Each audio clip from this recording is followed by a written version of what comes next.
Hello guys, welcome to my channel truth story. আমি আপনাদের host Payel. আর আমাদের চ্যানেলে পেয়ে যাবেন একদম জীবনের বাস্তব কিছু ঘটনা অবলম্বনে গল্প। তো আজকের গল্প হচ্ছে অভিশপ্ত বাড়ি, অভিশপ্ত গ্রামের পার্ট 1। তো শুরু করা যাক। মাসের শেষের দিক, প্রচণ্ড গরম পড়েছে। কোথাও একটু বাতাস নেই, গাছের পাতাগুলোও নড়ছে না। খেলা শেষে জিতু যখন বাড়ি ফিরল তখন সন্ধ্যা প্রায় ঘনিয়ে এসেছে। বাড়ি ফিরতেই জিতুর দাদু চেঁচিয়ে বলল, কিরে, গরুগুলো ক্ষেত থেকে এনেছিস? ভুলে গিয়েছিলাম দাদু, এখনই যাচ্ছি বলে দৌড়ে ঘর থেকে বেরিয়ে গেল জিতু। জিতু ও তার দাদু মিলে ছোট সংসার ওদের। ছোটোবেলাতে মা বাবাকে হারায় জিতু, তারপর থেকে দাদুর সাথেই থাকেও। জিতুর কথা শুনে মুচকি হেসে ওর দাদু বলল, পাগল ছেলে একটা। অন্ধকার নেমেছে চারিদিকে। একটা কালো বিড়াল আঙিনায় বসে ম্যাও ম্যাও করছে। জিতুর দাদু হ্যারিকেন জ্বালিয়ে লাঠি দিয়ে তাড়া করলো বিড়ালটাকে।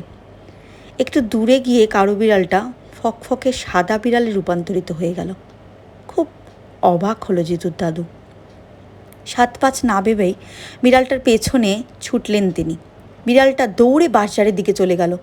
মোট 6টা বাঁশঝাড় একসাথে ওইখানে। বিড়ালটার প্রতি অদ্ভুত আকর্ষণে তিনি বিড়ালটার সাথে বাঁশঝাড়গুলোর মাঝখানে চলে আসলেন। বিড়ালটা স্থির হয়ে দাঁড়িয়ে গেল। এতক্ষণের জন্য ফিরে আসলো জিতুর দাদু।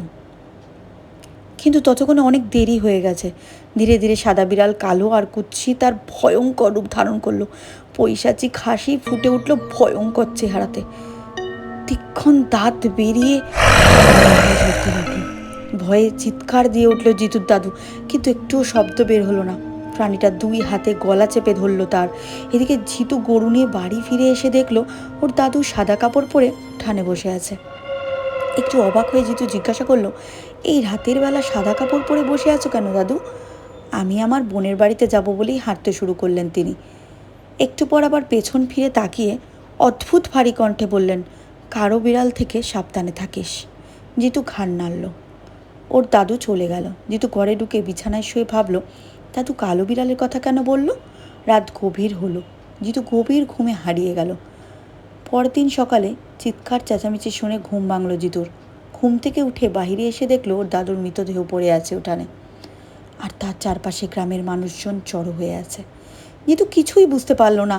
রতন দৌড়ে এসে বলল, সকালে বাঁশঝাড়ের দিকে গিয়ে দেখি তোর দাদুর লাশ পড়ে আছে, গলায় আঙুলের লাল লাল ছাপ। জিতু কিছু বলল না, বাকরুদ্ধ হয়ে পড়ল। ওর চোখ বেয়ে পানি পড়তে লাগলো। দুপুরের আগেই দাফন কাফন সম্পন্ন হলো ওর দাদুর।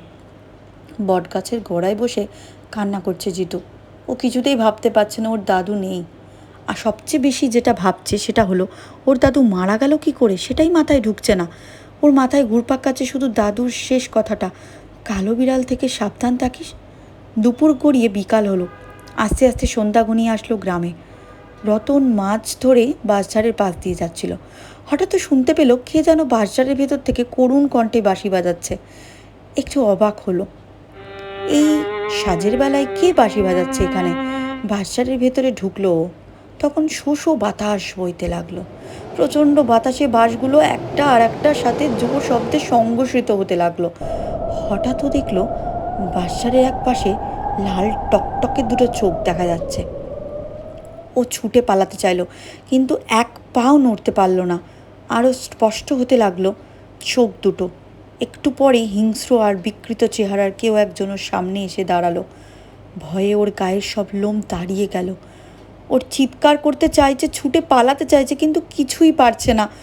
অদ্ভুত কোন শক্তি যেন ওকে আটকাতে রাখছে। পরদিন সকালে রতনের লাশ পাওয়া গেল বাঁশঝাড়ে। ওর গলাতেও ছিল লাল লাল আঙ্গুলের ছাপ। To be continued. এটা ছিল পার্ট 1। পার্ট 2 পেতে হলে অবশ্যই আপনারা এই অ্যাকাউন্টটিতে ফলো করে রাখবেন, অবশ্যই আপনারা সাবস্ক্রাইব করে রাখবেন গল্প যদি আপনাদের পছন্দ হয়ে থাকে। আর নেক্সট এপিসোডের জন্য অবশ্যই ওয়েট করবেন। Thank you.